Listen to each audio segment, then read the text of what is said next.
Hello guys, welcome to the YouTube channel Parsala 24/7 Education for All and online platform. তোমাদের সকলকে স্বাগত জানাই। দেখো আজকে একটা ইম্পর্টেন্ট টপিক নিয়ে চলে এসেছি। তো কোভিড-19 থেকে তো আমাদের গোটা দেশ ট্যাকেল করছে, গোটা দেশ নয়, গোটা বিশ্বই আর কি। কিন্তু রিসেন্টলি কোভিড-19 পর আর একটা নতুন খবর যেটা তোমরা শুনে একটু আশ্চর্য হবে, সেটা হচ্ছে African swine fever. Recently Assam is the epicentre, মানে আফ্রিকান সোয়াইন ফিভার যেটাকে আমরা ASF বলি, সে রিসেন্টলি আসামে দেখা দিয়েছে এবং সেখানে প্রায় 2800 থেকে 2500-রও বেশি, প্রায় 2800 শূকর মারা গেছে আর কি। তো এই আফ্রিকান সোয়াইন ফিভারটায় বা কী, এটা কি আদৌ পশু থেকে মানুষের ছড়ায় কি না, এই সম্পর্কে সমস্ত ডিটেলস আমরা জেনে নেব। তাছাড়াও আসামের রিসেন্ট স্ট্যাটটায় বা কি সেটা আমরা জেনে নেব। তো সবটুকুই জানতে পারো তোমরা ভিডিওতে। শুধু ভিডিওটা প্রথম থেকে লাস্ট অবধি তোমরা উইদাউট স্কিপ করে দেখবে। ভিডিওটি ভালো লাগলে অবশ্যই একটা লাইক এবং শেয়ার করো, এবং যারা চ্যানেলটিকে সাবস্ক্রাইব করেনি প্লিজ চ্যানেলটিকে সাবস্ক্রাইব করে নিও, পার্সেলা 24/7। তো এই যে আফ্রিকান সোয়াইন ফিভার, যেটাকে আমরা বলছি, ASF বলছি, আফ্রিকান সোয়াইন ফিভার। এই আফ্রিকান সোয়াইন ফিভার কিন্তু 1921 সালে এটাকে কিন্তু প্রথম ডিসকভার করেছিলেন মেরি বলে একজন, মেরি। তাহলে 1921 সালে মেরি বলে একজন ASF আফ্রিকান সোয়াইন ফিভার এটাকে কিন্তু প্রথম ডিসকভার করেছিলেন।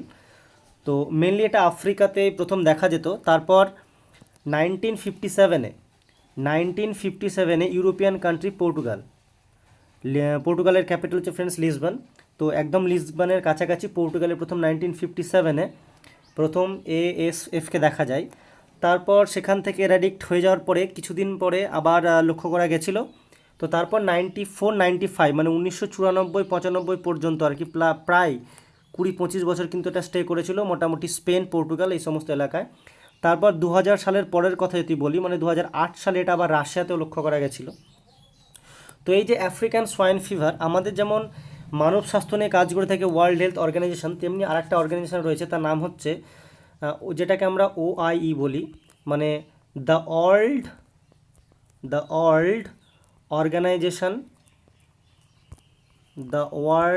অর্গানাইজেশন অফ অ্যানিম্যালস বলে একটা এজেন্সি রয়েছে, যাদের হেডকোয়ার্টার রয়েছে ফ্রেন্ডস প্যারিসে, এবং যাদেরকে সেট আপ করা হয়েছিল 1924-এ।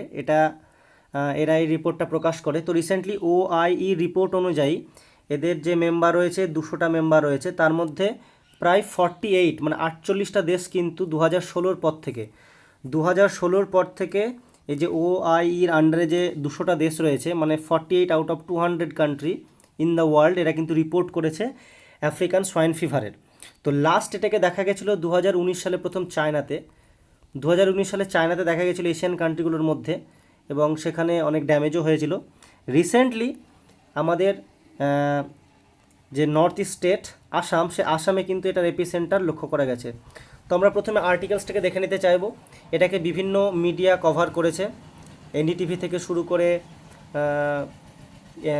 ইকোনমিক টাইমসের মতন রিলায়েবল কিছু ট্রাস্টও এটাকে কভার করেছে। তো আমরা প্রথমে দেখে নিতে চাইছি। তো এখানে বলেছে Assam becomes epicentre of African swine fever in India as 2800 pigs die. এটাকে NDTV কভার করেছে, তাদের ওয়েবসাইটে প্রকাশ হয়েছিল একদম রাত্রে। বা এটাকে যে ইকোনমিক টাইমস এরা প্রকাশ করেছে। তো আমি কি বলছে একটু দেখে নিই। যে বলছে যে African swine fever detected in India for first time 2500 pigs die in Assam. তো আমাদের যে the national institute of high security animal disease যে রয়েছে, তার যে ইনস্টিটিউট রয়েছে সেটা ভোপালে রয়েছে এমপিতে, তারা কনফার্ম করেছে যে আফ্রিকান সোয়াইন ফিভারের ফলেই কিন্তু এই 2500 পিগস মারা গেছে। তো তার যিনি হেড রয়েছেন বোরা, সেই কথাটা কিন্তু বলেছেন। তো এখানে আমরা দেখতে পাচ্ছি the first instance of African swine fever has been report in the country in Assam, where the disease has killed around 2500 pigs across 306 villages. আরও এখানে কি বলেছে, এখানে বলেছে while swine flu can spread, যেটা প্রথমে প্রশ্ন করেছিলাম যে কোভিড-19টা যেমন আমরা বলছি যে এটা প্রথম বাদুড় থেকে শুরু হওয়ার পরে প্যাঙ্গলিন বা সাপের মাধ্যমে ওই যে উহানের ওয়েট মার্কেট থেকে ছড়িয়েছে। তো একই রকম করে যে সোয়াইন যে ভাইরাস ফিভার আর কি, এটা কি হিউম্যানে কি ছড়াতে পারে? তো এখানে বলা হয়েছে while swine flu can spread from animals to humans. কারণ একবার সোয়াইন ফ্লু এসেছিলো আমরা জানি, সেটা কিন্তু অ্যানিমালস টু হিউম্যানে স্প্রেড করাতে পারে। কিন্তু সোয়াইন ফিভার যেটার কথা এখন বলছি, এটা কিন্তু পাবলিক থ্রেট নয়, কারণ মানুষের মধ্যে এটা ছড়ায় না। তো সব থেকে আমাদের চিন্তার যেটা বিষয় ছিল যেটা কি আবার মানুষের মধ্যে ছড়াবে কিনা। তো বলা হচ্ছে আফ্রিকান সোয়াইন ফিভার সেটা কিন্তু মানুষের মধ্যে ছড়ায় না। এটা বলছে কি the national institute of high security animal disease NIHSAD Bhopal থেকে বলা হয়েছে এবং কনফার্ম করা হয়েছে এই ব্যাপারটা।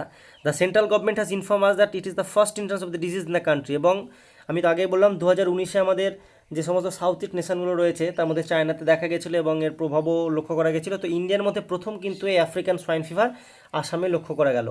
আরও আর্টিকেলে বলছে according to a 2019 census by the department the pig population in the state was 21 lakh থেকে 30 লাখ বেড়ে গেছিলো, মানে আসামের পিগের পপুলেশন বলছে। আর সব থেকে বড় ব্যাপার এখানে কি বলছে, we have discussed with experts if we can save the pigs without culling them. মানে ব্যাপারটা হচ্ছে আফ্রিকান সোয়াইন ফিভারের কোনো কিন্তু ওষুধ বা কোনো ভ্যাকসিন কিন্তু নেই, একমাত্র এটাকে রোধ করার একটাই উপায় রয়েছে, সেটা হচ্ছে অ্যানিমালকে কিন্তু কাল করতে হয়। দ্যাট মিন্স স্লটার করতে হবে ওয়াইল্ড অ্যানিমালদের, যেটাকে আমরা কালিং বলে থাকি আর কি। তো মানে হত্যা করতে হবে, এটা ছাড়া কিন্তু কোনো উপায় নেই। তো the death percentage of the pigs affected by the disease is almost 100%। সবচেয়ে বড় ব্যাপার যে অ্যাফেক্টেড যে সমস্ত পিগস তাদের মধ্যে যে মরণের যে হার সেটা কিন্তু 100%। So we have made some strategies to save pigs not affected by the virus. সুতরাং এই মুহূর্তে যে সমস্ত পিগসগুলো এফেক্টেড রয়েছে তাদের যদি 100% ডেথ রেট হয়ে থাকে তো সবগুলো তো মারা যাবে, কিন্তু যেগুলো এখনও সুস্থ রয়েছে তাদেরকে বাঁচানোর জন্য একটা স্ট্র্যাটেজি নিয়েছে। এখানে কী করা হয়েছে, the department will collect samples within 1 kilometre radius of the areas. মানে যে এলাকা থেকে প্রথম ছড়িয়েছে তো সেখানের চারিদিকে 1 কিলোমিটার রেডিয়াসের এলাকা থেকে স্যাম্পেল কালেক্ট করা হবে এবং টেস্ট করা হবে। টেস্ট করার পরে সেই সমস্ত শুকরগুলোকে প্রথমে আলাদা করে নেওয়া হবে সবার থেকে, রেস্ট অফ দ্য পিগস থেকে।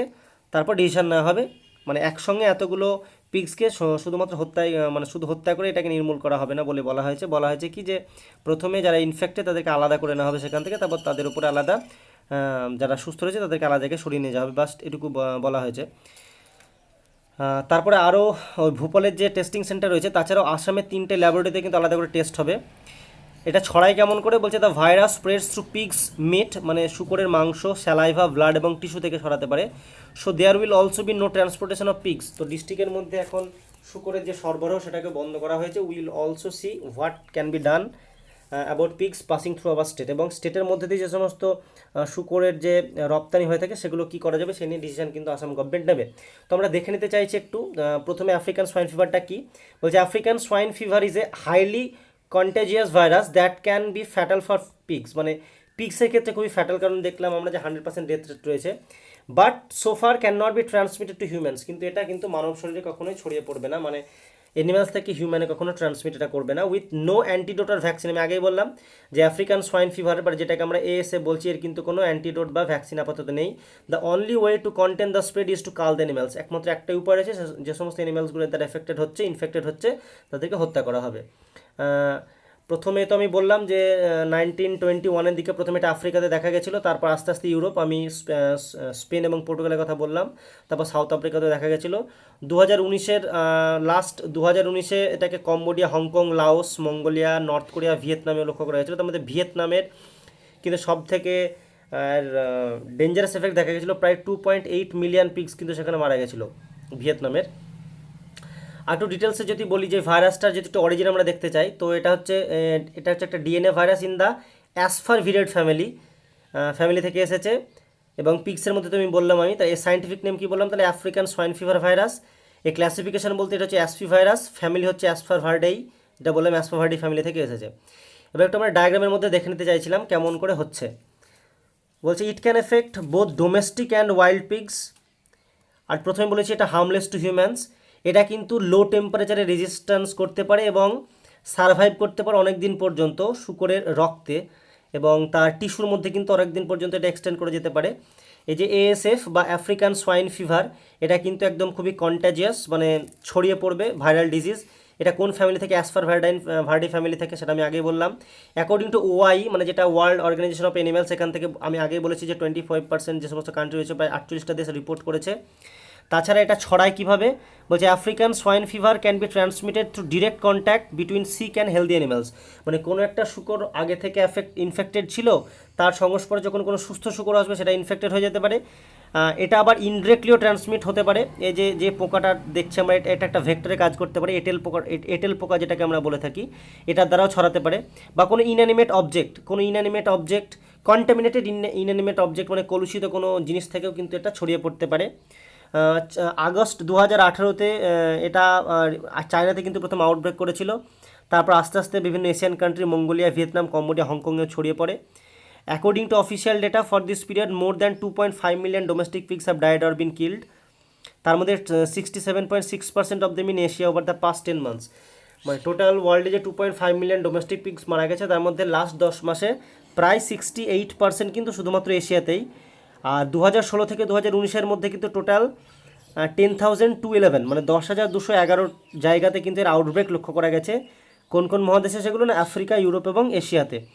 যদি এটার সিমটম আমরা দেখি, তো সিমটম হচ্ছে শুকরদের মধ্যে জ্বর লক্ষ্য করা যাবে, লস অফ অ্যাপেটাইট মানে তাদের খিদের প্রতি অনীহা, লো এনার্জি, তাদের এনার্জি থাকবে না, অ্যাবর্শন, ইন্টারনাল হ্যামারেজ, রক্তক্ষরণ হতে পারে ইন্টারনালি, বা ভিজিবল হ্যামারেজও হতে পারে, মানে এমন রক্তক্ষরণ হলো যেটা আমরা লক্ষ্য করতে পারি বাইরে থেকে, ইভেন ডেথ পর্যন্ত হতে পারে। এটা হচ্ছে আফ্রিকান সোয়াইন ফিভারের কিন্তু সিমটম। তো এই যে আমি তো প্রথমে বললাম যে আফ্রিকান সোয়াইন ফিভারটা কোনো ইনফেক্টেড পিগ থেকে সেটা কোনো সুস্থ একটা পিগের মধ্যে ছড়িয়ে যেতে পারে। তো পিগটা ইনফেক্ট হয় কী করে সেটা আমরা একটু দেখে নিতে যদি চাই, প্রথমে আমি বলছি যে এই যে আফ্রিকান সোয়াইন ফিভার, এটাতে কোনো অ্যাপ্রুভ বা কোনো ভ্যাকসিন তো নেই। তো কোনো কন্টামিনেটেড থিংস, যেমন কোনো শুজ, গ্লোভস বা নাইফসে এটা আগে থেকে ছিল, সেটা যদি শুকরের সংস্পর্শে, তো শুকর কিন্তু ইজিলি ইনফেক্টেড হয়ে যেতে পারে। কিংবা শুকরের কোনো খাদ্যাভ্যাস থেকে আসতে পারে, কারণ শুকর কোনো কিচেন ওয়েস্ট, আমাদের রান্নাঘরে যে সমস্ত কিচেনে যে সমস্ত জিনিসগুলো পড়ে থাকে, মানে খাবারের যে সমস্ত ওয়েস্টগুলো পড়ে থাকে, বা কোনো food residues, meat from infected animals, বা আগের কোনো ইনফেক্টেড অ্যানিমালসে যেটা ছিল সেটা সংস্পর্শে শুকর এলে পরে সেই শুকর কিন্তু ইনফেক্টেড হয়ে যেতে পারে, বা কোনো ভেক্টর দ্বারাও কিন্তু এটা ইনফেক্টেড হতে পারে। তারপর এটা যদি প্রথম ইনফেক্টেড হয়ে যায়, এখান থেকে কিন্তু আবার একটা সুস্থ ব্যক্তির ক্ষেত্রে চলে আসতে পারে। তো এটা তো আমরা জেনে নিলাম, আর এই সিমটমগুলো আমরা দেখে নিয়েছিলাম আগেই। তাছাড়াও এখানে একটু ডায়াগ্রামের মধ্যে দিয়ে বোঝানোর চেষ্টা করেছি যে স্কিনটা একটু আগে থেকে দেখতে যদি আমরা লক্ষ্য করতে চাই, তো স্কিনটা একটু রেডিশ হয়ে যাবে, রেডনেস কালার, লাল লাল কালার হয়ে যাবে, হাই ফিভার, ভমিটিং লক্ষ্য করা যাবে, এবং ডায়রিয়া পর্যন্ত দেখা যেতে পারে, এবং 6 থেকে 13 দিনের মধ্যে শুকরের মৃত্যু পর্যন্ত হতে পারে। তো এটা ছিল ব্যাপার। তো সব থেকে কথা হচ্ছে এএসএফ, যেটা আমরা বলছি বারবার, যে আফ্রিকান সোয়াইন ফিভার, এটা কিন্তু কখনোই মানব শরীরে এটা কিন্তু আসবে না, বা মানব দেহের মানে মানব জগতের প্রতি এটা কিন্তু থ্রেট নয়। এটা হচ্ছে ব্যাপার। তো এই নিয়ে তো কাজ করছে আসাম গভর্নমেন্ট, আশা করি এটাকে কাব করে ফেলতে পারবে। জাস্ট এই ভিডিওটির মাধ্যমে আমার এটুকুই বলার ছিল। আশা করি তোমরা ভিডিওটাকে প্রথম থেকে লাস্ট অব্দি স্কিপ করে দেখলে। ভালো লাগলে অবশ্যই একটা লাইক এবং শেয়ার করে নিও, এবং যারা আমার চ্যানেল নতুন ভিজিট করছো প্লিজ চ্যানেলকে সাবস্ক্রাইব করে নিও, পার্সোনাল 24/7। যাই হোক, এই বলে ভিডিওটি শেষ করলাম। শীঘ্রই দেখা হচ্ছে নতুন কোনো ভিডিও নিয়ে। ততক্ষণ পর্যন্ত সকলে খুব সুস্থ থেকো, ভালো থেকো। জয় হিন্দ।